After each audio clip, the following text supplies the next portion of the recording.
सवाल यह है कि क्या तालिबान अपनी कमिटमेंट पर कायम नहीं रहे, इसलिए अफगानिस्तान में हालात ऐसे हुए हैं। वो कमिटमेंट जो उन्होंने दोहा समझौते में की थी, क्या था यह दोहा समझौता?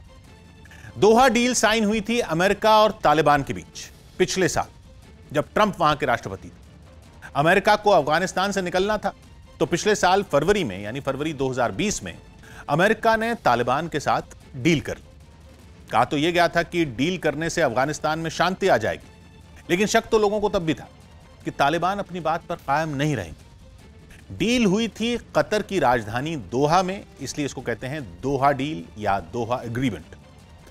ट्रंप को चुनाव लड़ना था और उन्होंने अमेरिका के लोगों को यही कहकर डील पेश की कि समझौता हो गया है, अब हमारे सैनिक आराम से देश वापस आ जाएंगे और अफगानिस्तान में शांति भी रहेगी। मेन मकसद अमेरिकी सैनिकों को अफगानिस्तान से निकालना था।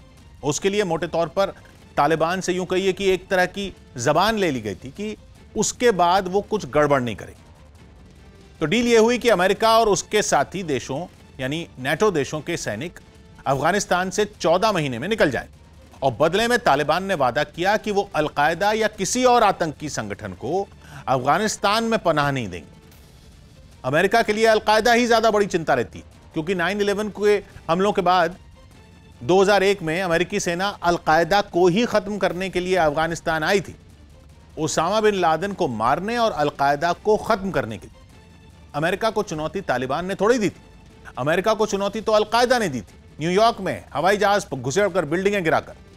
तो अमेरिका ने कह दिया कि भाई हम चले जाएंगे, लेकिन अलकायदा को अपने यहां फिर जगह मत देना। तालिबान ने कह दिया ओके, किसी से आतंकी संगठन को जगह नहीं देंगे।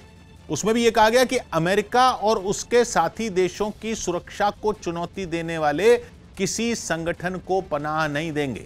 अब आज आईएसआईएस खुरासान की बात आ रही है सामने कि काबुल एयरपोर्ट पर आईएसआईएस खुरासान ने जिम्मेदारी ली है हमले की।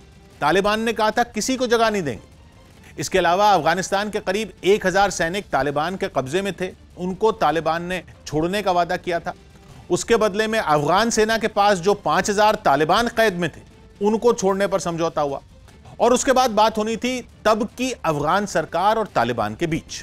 वो बातचीत किस तरह की रही, ये तो सबको दिख ही रहा है।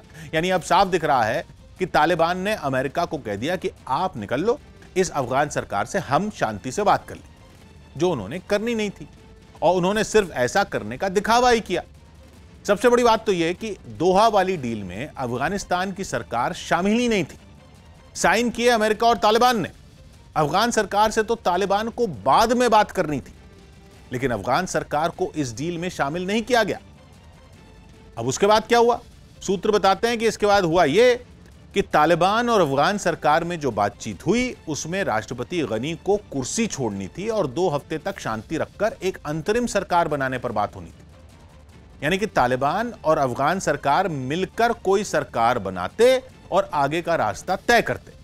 अमेरिका के जाने के बाद इस अंतरिम सरकार में वहां के पिछले वाले राष्ट्रपति हामिद करजई का रोल होने वाला था, लेकिन यह पूरा का पूरा प्लान फेल हो गया।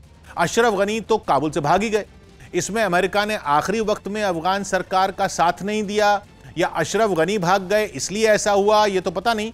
लेकिन तालिबान ने भी जो शांति से देश में सरकार बनाने की अपनी जबान दी थी, वो भी नहीं हो पाया।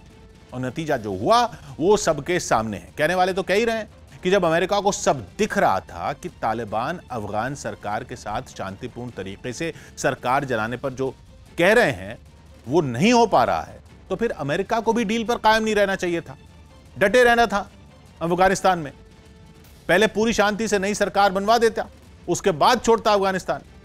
लेकिन शायद अमेरिका के लिए मेन मुद्दा यह था कि उसके सैनिक वहां से निकल जाएं और अमेरिका के खिलाफ अफगानिस्तान से कोई कुछ ना करे, बाकी आपस में वो लोग जाने।